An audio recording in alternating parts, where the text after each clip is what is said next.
Assalamualaikum warahmatullahi wabarakatuh. Perkenalkan, nama saya Iqbal Muharram, NIM 2210301040. Saya dari kelas A. Nah, di sini saya akan membuat video kultum tentang kisah perjuangan Ahmad Dahlan, sang pencerah kembangan Muhammadiyah. Oke. Innal hamdalillah wassalatu wassalamu ala rasulillah sayyidina Muhammad ibnu Abdillah wala alihi wa bihi wa mawala amma ba'du. Segala puji syukur kepada hadirat subhanahu wa ta'ala, hanya kepadanya kita bertobat atas dosa, dan hanya kepada Allah lah kita meminta agar dijauhkan dari segala keburukan-keburukan yang menimpa kita. Oke, di sini saya akan mulai kutum saya. Yang pertama, sosok Ahmad Dahlan melekat erat dalam kisah perjalanan Indonesia, sang pencerah yang berasal dari Kauman Yogyakarta. Ini merupakan pendiri Muhammadiyah, salah satu ormas terbesar Indonesia yang banyak berperan di bidang sosial, pendidikan, dan kesehatan. Ahmad Dahlan lahir dari Yogyakarta pada 1 Agustus tahun 1868. Dahlan muda yang dikenal menunaikan ibadah haji dan belajar agama. Lahir dari orang tua yang kental dengan ilmu keagamaan, Ahmad Dahlan mengikuti jejak ayahnya, Kiai Haji Abu Bakar, yang merupakan ulama Masjid Kesultanan Yogyakarta. Selama di Mekah, Ahmad Dahlan belajar dari Syekh Ahmad Khatib dan ulama-ulama lainnya, dan mempelajari pemikiran dari Muhammad Abdul Wahab, Jamaluddin Al-Ghani, dan Rashid Ridho. Setelah kembali ke tanah air, Ahmad Dahlan menikah dengan Siti Walidah yang kelak menjadi pahlawan nasional. Siti Walidah merupakan pendiri dari gerakan perempuan Aisyah. Ajaran yang dikembangkan Ahmad Dahlan adalah berfokus pada sunnah dan Al-Quran. Dakwah yang dilakukan oleh Ahmad Dahlan tidaklah selalu mulus. Pertentangan dan penolakan hingga ancaman pembunuhan yang dialami Dahlan dalam mengembangkan Muhammadiyah.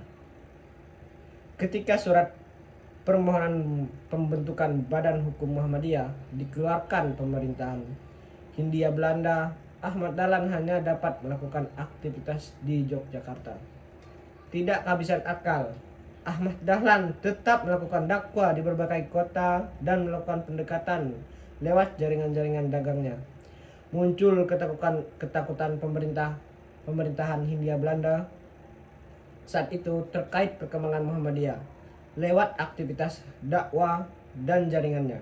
Berbagai macam dukungan datang dari luar Jakarta untuk Muhammadiyah.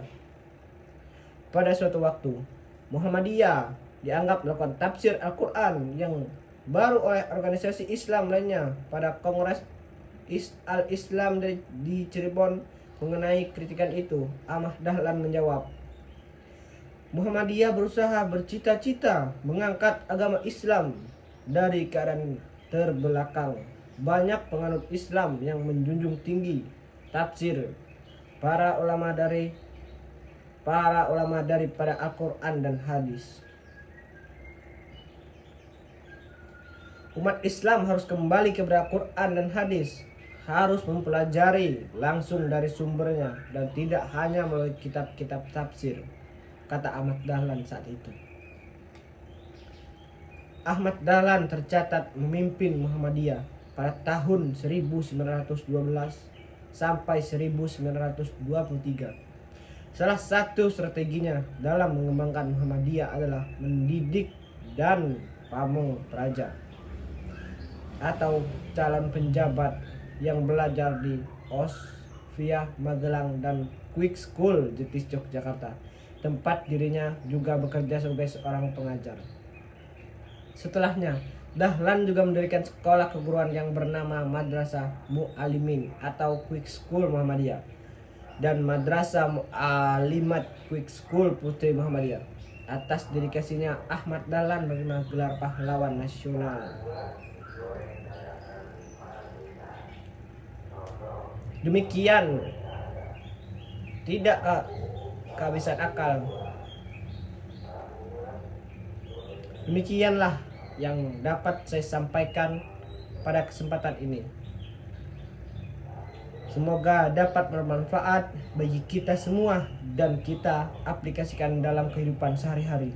Lebih dan kurangnya mohon maaf. Yang benar datangnya dari Allah Subhanahu wa Ta'ala yang maha benar, dan yang salah, hilaf atau keliru itu datangnya dari saya pribadi sebagai manusia biasa yang tidak pernah luput dari salah, hilaf dan dosa. Akhirul kalam, subhanaka Allahumma wa bihamdika asyhadu an la ilaha anta astaghfiruka wa atubu ilaik. Wallahu muwaffiq illa aqwatiqai. Wassalamualaikum warahmatullahi